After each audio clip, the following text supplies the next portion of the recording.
What would we rather have? Computers, commercialization, where you have no life, you're just a pawn on somebody's chessboard, some great commercial giant chessboard, and he isn't making enough money from that investment. So I'm sorry, folks, you're out of work. You're out of work, and out of work, you're out of money, you're out of eating, you're out of your house. What is happening in America? People by the million are losing their houses. What's happening? This is something which Maitreya foretold in 1988, when he told, and we published it and sent it around the networks of the world, all the media of the world, the prophecies of Maitreya, month after month after month, for 3 years. And one of the very first was, there will be a world stock market crash beginning in Japan.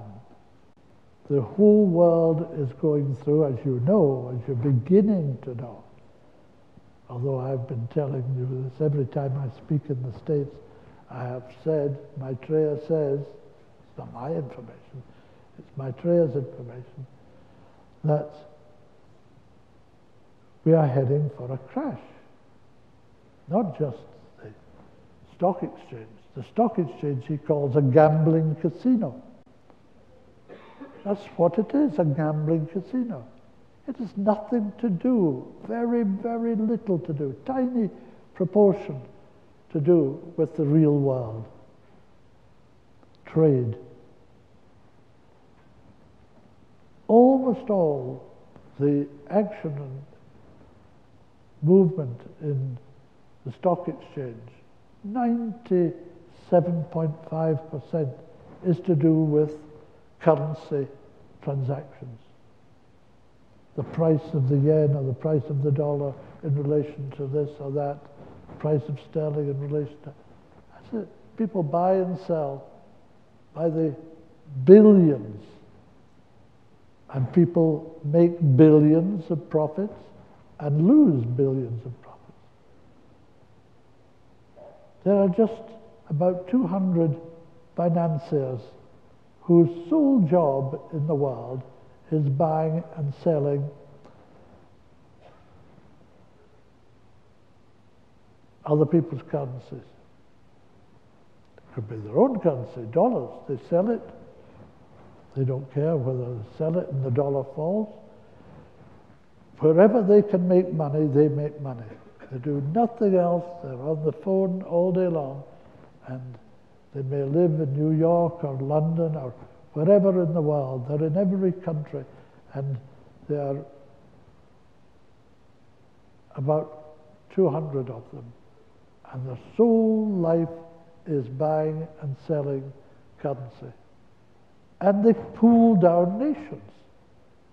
They can have a run on the dollar and pull it down, or a run on the yen and pull down the yen and Japan with it, and so on.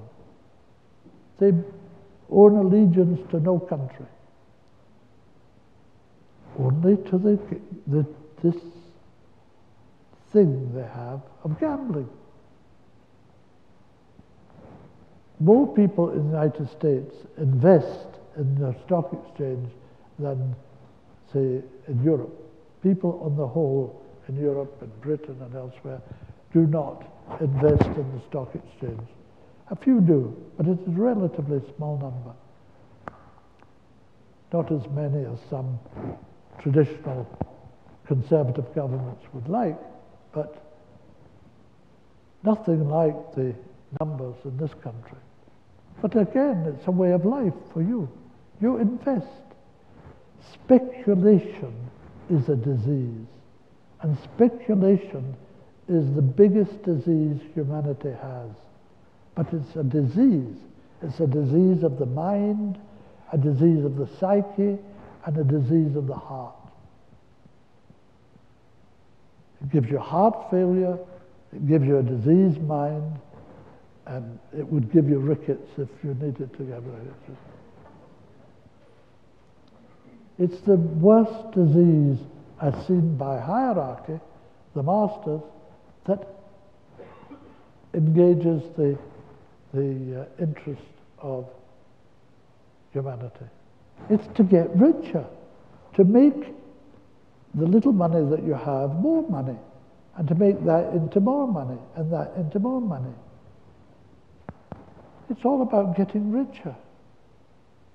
And then you get 1 million, you can become a millionaire. Well, it used to be something to be a millionaire. I'm a millionaire. You used to make songs about being a millionaire. Not any longer. A millionaire? No, we're talking in billions here. No, millions. Millionaires 10 a penny. Nothing to do with it. Billions now you're talking. And the more billions you have, the better you are at winning. Making the system work for you. That's what it's all about. Speculation. It's a disease. It's a disease of the heart, above all. A disease of the mind, because it grips the person who does it. And all they want to do is to get richer. And they want the first million, and the second million, and the umpteenth million. And then the umpteenth, the first billion. Oh, what a day. And then the next, and so on. That's life for some people. Unfortunately, an awful lot of people in this country. It's time to stop. And it's time to stop because the ability to do so is stopping you. There are always those who make money no matter what happens. If the stock exchange goes up, they make money. If it goes down, they also make money. But quite apart from the stock exchange, thousands of people are losing their houses. Banks are collapsing. Banks! You know? You're going through a terrible time. I say you, I mean America. And America's going to feel it rather more than most, because it stood above it more than most. It's richer more than most. And it is more, dare I say it? I'll say it. More corrupted more than most. I mean, there are those millions of beautiful, lovely people here who are not corrupted at all, for whom money is no great thing. But you don't have to watch television to see how money corrupts every aspect of life.